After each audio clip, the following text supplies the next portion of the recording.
What's going on, guys? It's your boy CMB. Quick post-fight reaction, guys, to the interim heavyweight, the WBO interim heavyweight title fight last night. You had Joe the Juggernaut Joyce taking on Zhilei Big Bang Zhang last night. I didn't get a chance to watch it last night, guys. I had some personal stuff going on that I had to attend to, but I did get a chance to watch it in its entirety this morning. And watching that fight, guys, is a perfect example of what I talk about a lot on this channel about fighters, how it's important for you to be a well-rounded fighter. I always talk about how skills pay the bills, and that's how I actually pick, my predictions on fights. I look at the skill set of the fighter, and I imagine both fighters in the ring, and I imagine, who's able to make the necessary adjustments if things go left in a fight, to turn things around. That's basically how I make my predictions on fights. Sometimes I'm right, sometimes I'm wrong, but 9 times out of 10, the guy with the biggest skill set, in my humble opinion, is going to be the guy that gets the W in the fight. Now, like I said, you had Joe Joyce going into this fight. He was the interim champion, of course, 15-0, 14 KOs, known as a knockout artist. And he ran into a guy, that was not going to go down in this fight. He wasn't going to get him to go down.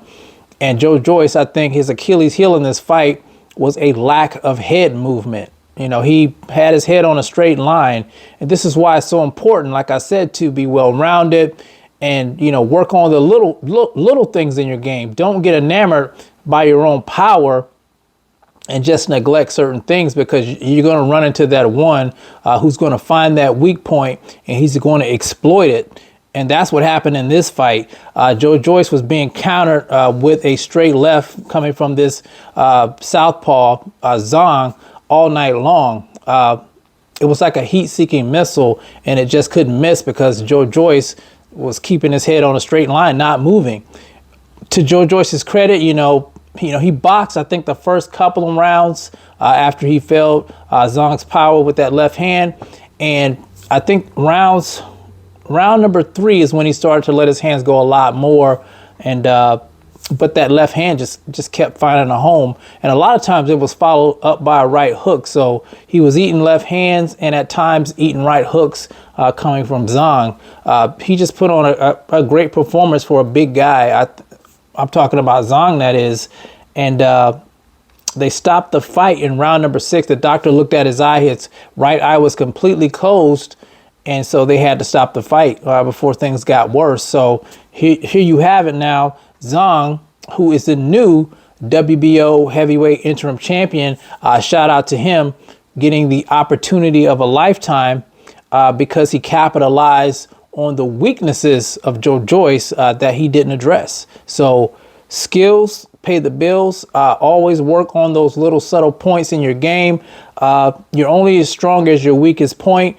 Just because you have knockout power doesn't mean you're going to win every fight. Like I said, you're going to run into that one guy. We saw that with Deontay Wilder. When the right hand failed him, he wasn't working on, the little things. And he couldn't make any adjustments in the ring. So here we are again. Second upset in 2 weeks. We had Sebastian Fundora losing to Brian Mendoza. This week we have Joe Joyce losing to Zhilei Zhang. It's boxing, guys. You just never know what's going to happen. Never underestimate your opponent. So you guys let me know what you think about the fight last night. Well, let's see what's next for Zhilei Zhang. It's the CMB. I'll talk to you guys in the next one. And I'm out. Peace.